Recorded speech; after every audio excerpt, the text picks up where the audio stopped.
Okay, the next thing to keep in mind when you're naming components is the idea of going from general to specific. So,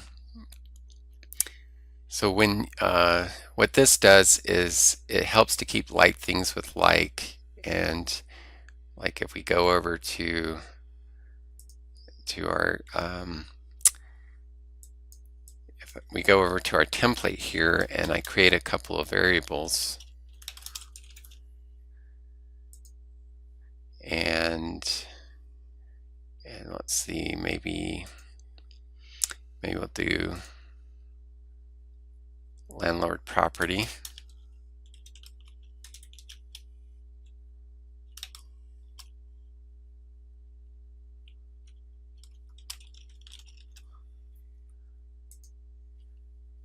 Then in the component manager, these components will be listed together because the components are listed alphabetically. So landlord is the general idea, and then we get more specific as we go to the right. So here, so the idea is to think up a root word in the component name to be the primary keyword for the group or a subject. So client. So then you have client name, client street address, client date of birth, and so forth. And then subsequent words would be increasingly more specific. Generally, best practice is to avoid using articles and prepositions as much as is practical. If you have a choice between name of client and client name, use the latter. So that idea is just so that you can consistently put the group part of the component name first, and then you get more specific as you go to the right. Otherwise, if you do it grammatically, then you would put name of client and so forth. So here are some examples of the different variable types. Computation, what I like to do is to say exactly what my computation is going to do, because computations usually have some function. So for example, this is named so that I know that I'm getting the payment first due date. So it's going to result as a date variable. And so the get, so you can have like gets or sets or include or compute. So those would be some of the keywords at the beginning of a computation. For date variables, I usually include the word date somewhere. For multiple choice variables, you can give some indication that you're going to have some options. So you would start with the general idea, then get more specific, and then maybe indicate that there will be some options. Number variable. This is one case where I do tend to occasionally use a preposition. So like number of client houses, or client social security number, or and then text variable, we've kind of looked at that already. Attorney name, you don't really need to do much more with the text variable. True false variables, I tend to name them so that it's a true false statement. So in this case, employee can apply. That is a statement that's either true or false, and so I try to do that while naming true false variables.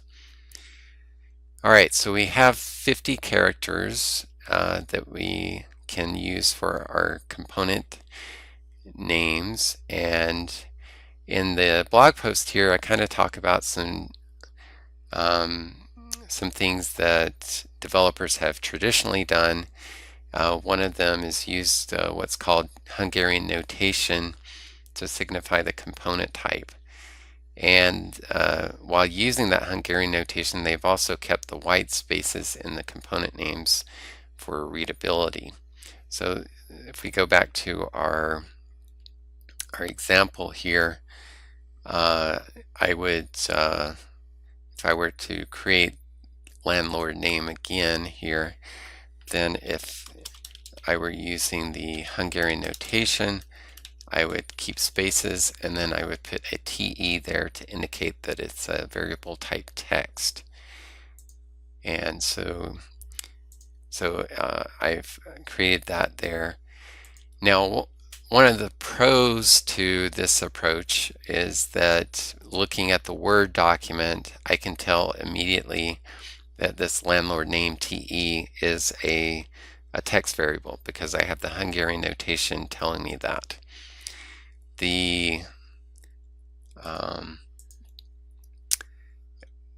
I've kind of gotten away from using Hungarian notation, but that's because here in the component manager I can tell that landlord name without the component without the Hungarian notation is a text variable because of the A beside it.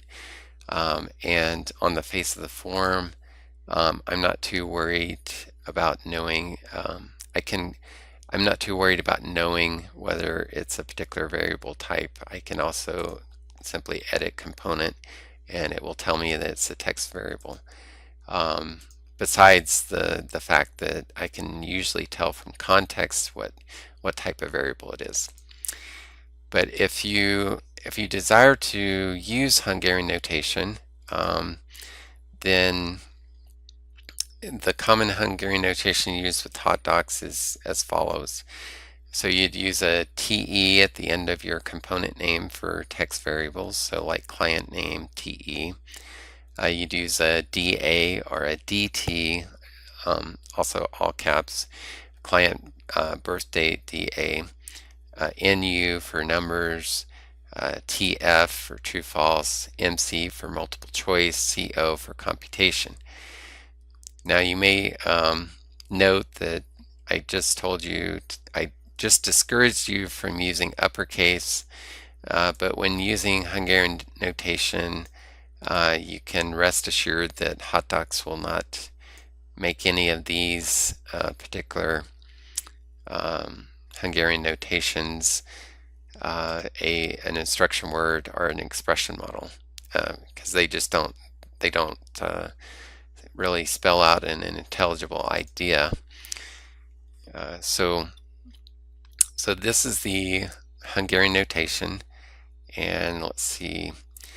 Now one of the reasons for that I no longer use Hungarian notation is that it takes up 2 characters of my 50 characters that I'm allotted to fill with something meaningful, and so that's 2 characters, and then add to that the fact that most of the time when you're using Hungarian notation, you may also be using the white space between the parts of the component names. So